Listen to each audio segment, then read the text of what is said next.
जापानबाट America, Canada और कुनै European कन्ट्रीमा जान कतिको सजिलो छ भनेर धेरैले प्रश्न गर्नुभयो र सँगसँगै 5 वर्षको भिजा आयो है जापानबाट के कसरी होला जाने भनेर धेरैले सोच्दै हुनुहुन्छ। आफै अप्लाई गर्न मिल्छ कि मिल्दैन, कि दलाललाई पैसा खुवाउनु पर्ने हो कि के हो भनेर पनि उहाँहरूको प्रश्न भएको हुनाले सबै प्रश्नको आन्सर मेटाउँदैछु र यो भिडियो जापानसँग सम्बन्धित अथवा भनौँ फोकस गरिएको भए तापनि नेपालबाट पनि अप्लाई गर्न सकिन्छ सेम यही प्रक्रियाबाट। र सँगसँगै दुबई, कतार, मलेसिया तपाईँ जुनसुकै बाहिर अरू कन्ट्रीमा हुनुहुन्छ भने पनि अमेरिका, क्यानाडा अथवा अन्य कुनै कन्ट्रीमा चाहिँ कसरी जाने भनेर चाहिँ तपाईँले आफै अप्लाई गर्न सक्नुहुन्छ यदि तपाईँले राम्रोसँग कागजपत्र बनाउनु भयो र इन्टरभ्यूमा तपाईँ पास हुनुभयो भने भिजाको ग्यारेन्टी पनि हुन्छ है त। यो मल्टिपल भिजाको म चाहिँ कुरा गर्दैछु र तपाईँहरूले थाहा पाउनुपर्ने कुरा के छ भने अमेरिका जानको लागि 185 प्रकारको भिजा रहेको छ। त्यो मध्ये चाहिँ F1J1 अर्थात् स्टुडेन्ट चाहिँ एज अ स्टुडेन्टको रूपमा जाने भिजाको कुरा गर्ने छैन मैले आज मैले चाहिँ B1 B2 अर्थात् भनौँ टुरिस्ट अथवा भिजिट भिजामा चाहिँ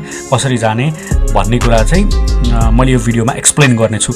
र ढिलो नगरिकन भिडियोको विषयवस्तुतर्फ लागौँ। त्योभन्दा अगाडि तपाईँ भिडियोलाई लाइक गर्नुभएको छैन भने प्लिज सपोर्टको लागि लाइक गरिदिनुहोस् अनि सुरु गरौँ आजको यो भिडियो।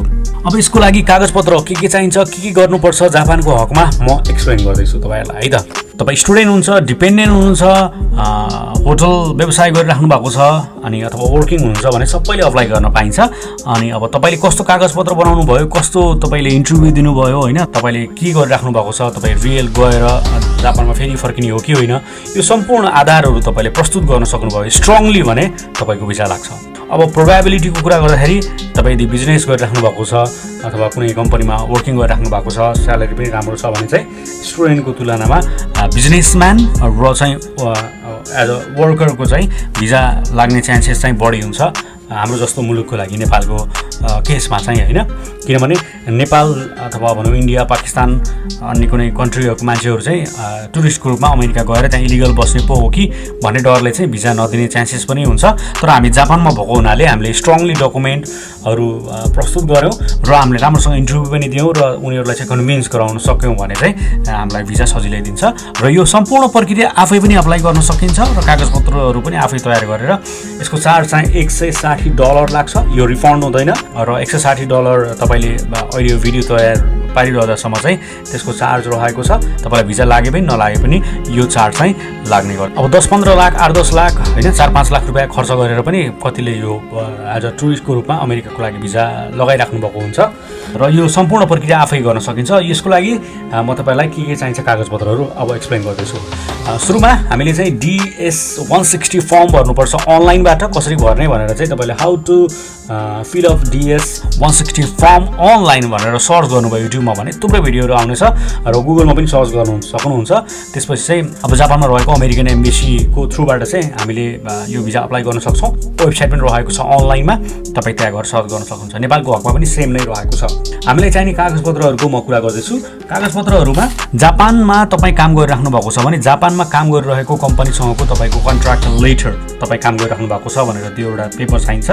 अनि तपाईँले पछिल्लो 3 महिनादेखि गरेको ट्रान्जेक्सन होइन एकदमै तपाईँले पैसा आउने जाने होइन गरेको तपाईँको ब्याङ्क ब्यालेन्स सहितको स्टेटमेन्ट कम्तीमा अब पैसा चाहिँ कति ब्यालेन्स हुनुपर्छ भनेर धेरै प्रश्न गर्नुभएको हुनाले मोटामोटी 8-10 लाख 10-12 लाख तपाईँसँग चाहिँ अहिले पनि पैसा चाहिँ डिपोजिट छ भने चाहिँ तपाईँलाई प्लस पोइन्ट हुन्छ। यो किन हुन्छ भने हामी घुम्नलाई जाने हो, घुम्न जाने भनेपछि हामीसँग ब्याङ्क ब्यालेन्स चाहिँ हुनु पऱ्यो होइन पैसा त्यो एउटा ब्याकअपको लागि चाहिँ तपाईँसँग त्यति पैसा हुनुपर्छ भन्ने चाहिँ यति नै हुनुपर्छ भन्ने चाहिँ छैन, मोटामोटी त्यति हुनुपर्छ।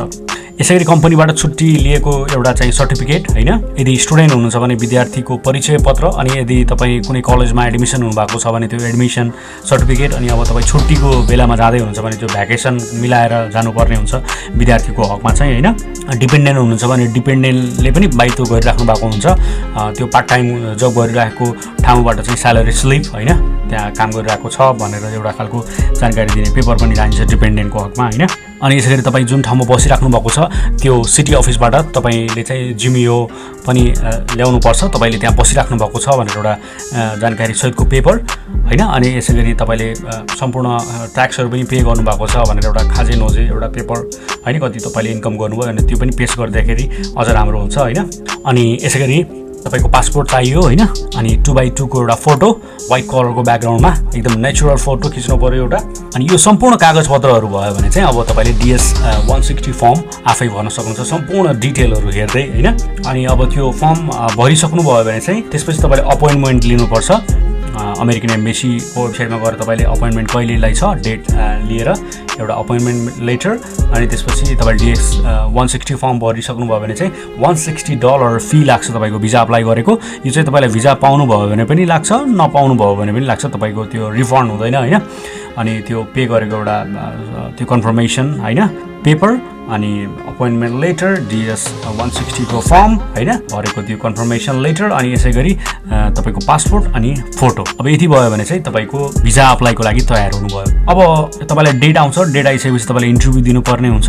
अब योभन्दा अगाडि चाहिँ तपाईँलाई मैले एउटा जानकारी के गराउन चाहन्छु भने मैले अहिले भनिरहेको चाहिँ B2 भिजा अन्तर्गत रहेको छ। B1 मा चाहिँ तपाईँ यदि कन्फरेन्स होइन कुनै एउटा सेमिनार गोष्ठीमा जाँदै हुनुहुन्छ भने उताबाट तपाईँलाई स्पोन्सर कसैले गर्दै हुनुहुन्छ, कुनै इभेन्टको लागि जाँदै हुनुहुन्छ, त्यो पनि एउटा पेपर तपाईँले फिलअप गर्नुपर्ने हुन्छ। र यदि तपाईँ घुम्न जाँदै हुनुहुन्छ भने चाहिँ अब तपाईँ कहाँ कहाँ घुम्ने हो होइन, अनि होटल बुकिङदेखि लिएर होइन सबै गरेको, अनि कुन कुन ठाउँ हो तपाईँ आफूलाई पनि जानकारी हुनु पर्यो। तपाईँ रियलमै त्यहाँ गएर चाहिँ घुमेर फर्किने हो भन्ने कुरा तपाईँलाई पनि जानकारी हुनु पर्यो र त्यहाँ भर्नु पर्यो। अनि इन्टरभ्यूमा पनि सेम क्वेसन नै सोधिने हो, त्यो तपाईँले मजाले एक्सप्लेन गर्न सक्नु पर्यो। अब तपाईँ त्यहाँ घुम्न गएर त्यहाँ लुकेर बसेर काम गर्छु भन्न चाहिँ त्यसरी मिल्दैन। तपाईँ घुम्न जानुहुन्छ अनि के गर्नुहुन्छ, अनि घुमेर फर्केर आइसकेपछि फेरि जापानमै तपाईँको फ्यामिली पनि छ, यहाँ तपाईँको राम्रो बिजनेस छ, तपाईँ राम्रोसँग काम गरिराख्नु भएको छ, यहाँ फर्किने आधारहरू प्रशस्त छन् भनेर तपाईँले विश्वास दिलाउन सक्नुभयो भने तपाईँको भिसा 99% लाग्छ। 100% त केही कुराको पनि ग्यारेन्टी हुँदैन, तर सम्भवतः तपाईँको भिसा लाग्छ। र तपाईँले यसमा चाहिँ अब फेक कागजपत्रहरू बनाउन थाल्नुभयो भने चाहिँ तपाईँलाई एक्चुअली उसले रिजेक्ट गर्यो र ब्यान गरिदियो भने तपाईँले फ्युचरमा तपाईँले फेरि अप्लाई गर्न पाउनु हुँदैन। त्यसकारण तपाईँले फेक अप्लाई नगर्नु होला, अथवा फेक कागजपत्रहरू केही पनि नराख्नु होला, जे छ रियल गर्नु होला। त्यो गर्नुभयो भने चाहिँ तपाईँले बरु रिअप्लाई गरेर फेरि नेक्स्ट टाइम गर्न सक्नुहुन्छ, फेक चाहिँ गर्नु हुँदैन। अब तपाईँको अपोइन्टमेन्ट लिइसकेपछि तपाईँलाई इन्टरभ्यूको लागि बोलायो भने चाहिँ इन्टरभ्यूमा जानुहुन्छ। अब इन्टरभ्यूमा गइसकेपछि तपाईँले अब DS 160 फर्ममा के भन्नुभएको थियो होइन, अनि तपाईँको प्लानिङ के छ, कति दिन त्यहाँ बस्ने हो होइन। अब तपाईँलाई 180 दिन त्यहाँ बस्ने अनुमति भए तापनि होइन, तपाईँ चाहिँ सकभर अब 10-15 दिनको कार्यक्रम अथवा भनौँ 10-15 दिन घुमेर अथवा 20-25 दिन घुमेर फर्किनु भयो भने, छोटो अवधि देखाउनु भयो भने चाहिँ अझ तपाईँलाई भिजा आउने चान्सेस बढी हुन्छ होइन। तर अब तपाईँको रियलमै लामो टाइम छ, 180 दिन नभएर 170 दिन 160 दिनकै तपाईँको कुनै कन्फरेन्स छ केही को लागि जानुभएको छ भिजिट भिसामा भने त तपाईँले रियल भन्नु पऱ्यो। तर यदि रियलमै घुम्न जानुभएको छ भने छोटो समय भयो भने चाहिँ तपाईँलाई अझ प्लस पोइन्ट हुनसक्छ। अब यो त रह्यो के कागजपत्रहरू गर्ने भनेर होइन, र नेपालबाट पनि गर्ने प्रक्रिया सेम नै रहेको छ होइन। अब तपाईँले सम्पूर्ण आफ्नो प्रोपर्टी इभ्यालुएसनदेखि लिएर तपाईँले गरिरहेको बिजनेस इन्कम होइन, पुलिस रिपोर्टहरू सबै नेपालबाट पनि अप्लाई गरेर नेपाल इन्भेस्टमेन्ट ब्याङ्कबाट चाहिँ तपाईँले अमेरिकन एम्बेसीले लिने चार्ज $160 नेपाली कन्भर्ट गरेर तपाईँले पेमेन्ट गरिसके पश्चात चाहिँ सम्पूर्ण कागजपत्रहरू लिएर तपाईँ एम्बेसी जान सक्नुहुन्छ तपाईँको इन्टरभ्यूको डेटमा। अब इन्टरभ्यूमा के क्वेसन सोध्छ भनेर पनि धेरैले प्रश्न गर्नुभएको छ, र त्यसको लागि आफू पहिला फुल कन्फिडेन्ट हुनु पर्यो। तपाईँ रियलमै घुम्न जाने हो, त्यहाँ घुमेर फर्केर आइसकेपछि के गर्ने हो, तपाईँले के फर्म भर्नुभयो, तपाईँले भरेको कुराहरू कागजपत्रहरूमा तपाईँले के तयारी गर्नुभएको छ, त्यो सबै कुरा तपाईँलाई त थाहा हुन्छ। तपाईँ रियल गरिराख्नु भएको छ भने त्यहाँ लुकाउनु पर्ने कुरा हुँदैन, तपाईँ एकदम कम्फर्टेबल हुनुहुन्छ, मजाले जानुहुन्छ होइन। र सकभर इन्टरभ्यू इङ्ग्लिसमै दिँदा अझ राम्रो, किनभने अमेरिका इङ्ग्लिस स्पिकिङ कन्ट्री भएको हुनाले तपाईँले इङ्ग्लिसमै दिनुभयो भने अझ प्लस पोइन्ट हुन्छ। दिन त अरू भाषामा पनि दिन सकिन्छ यदि तपाईँलाई भाषा आएन भने होइन, र इङ्ग्लिसमा दिनुभयो भने अझ बेटर हुन्छ। र अब तपाईँलाई क्वेसन चाहिँ किन चाहिँ अमेरिका जाँदै हुनुहुन्छ भनेर सोध्छ होइन, र अमेरिका चाहिँ कहाँ जाने हो होइन, यस्तो क्वेसनहरू, कहिले जाने हो, कहिले फर्किने हो होइन। अनि त्यसै गरी तपाईँको फ्यामिलीको बारेमा पनि सोध्न सक्छ होइन, यसै गरी ट्राभल हिस्ट्रीको बारेमा सोध्न सक्छ। तपाईँ फ्रेस हुनुहुन्छ भने केही फरक पर्दैन, तपाईँ फ्रेसले पनि अप्लाई गर्न सक्नुहुन्छ। तर तपाईँ फर्केर आउने स्पष्ट आधार भयो भने चाहिँ यस्तो केसमा भिसा पाउने चान्सेस हुन्छ। अब तपाईँले स्पष्ट रिजनसहित सम्पूर्ण कुराहरू एक्सप्लेन गर्नुभयो, र 3-4 मिनट 2-3 मिनट होइन, 4-5 मिनट धेरै लामो हुँदैन, किनभने तपाईँ जसलाई धेरै मान्छेहरू अप्लाई गर्ने भएको हुनाले धेरै टाइम लिइँदैन त्यहाँ। र तपाईँले फुल कन्फिडेन्ससहित राम्रोसँग एक्सप्लेन गर्नुभयो भने त्यही दिनमै तपाईँलाई स्ट्याम्प लाग्न सक्छ। सिङ्गल स्ट्याम्प छ भने फेरि तपाईँले नेक्स्ट टाइम अप्लाई गर्दै हुनुहुन्छ भने फेरि इन्टरभ्यू दिनुपर्ने हुन्छ। यदि तपाईँलाई मल्टिपल स्ट्याम्प लागेको छ भने चाहिँ नेक्स्ट टाइम तपाईँले ड्रप बक्समा आफ्नो सम्पूर्ण डकुमेन्ट हालेर 5 देखि 10 वर्षसम्मको हुन्छ यो चाहिँ। अब तपाईँलाई कति मल्टी स्ट्याम्पमा चाहिँ कति दिएको छ त्यसमा डिपेन्ड हुन्छ। फेरि इन्टरभ्यू नदिन पर्ने पनि हुनसक्छ, त्यो चाहिँ अब तपाईँको हेरेर हुन्छ। यही नै रहेको छ B1 B2 भिजा प्रक्रिया र के गर्ने भनेर। यो सम्पूर्ण प्रक्रिया तपाईँले आफै गर्नुभयो भने पैसा लागेन होइन, त्यही $160 त्यही नै लाग्यो, अरू बाँकी भनेको तपाईँको आफ्नो मेहनत मात्रै भयो।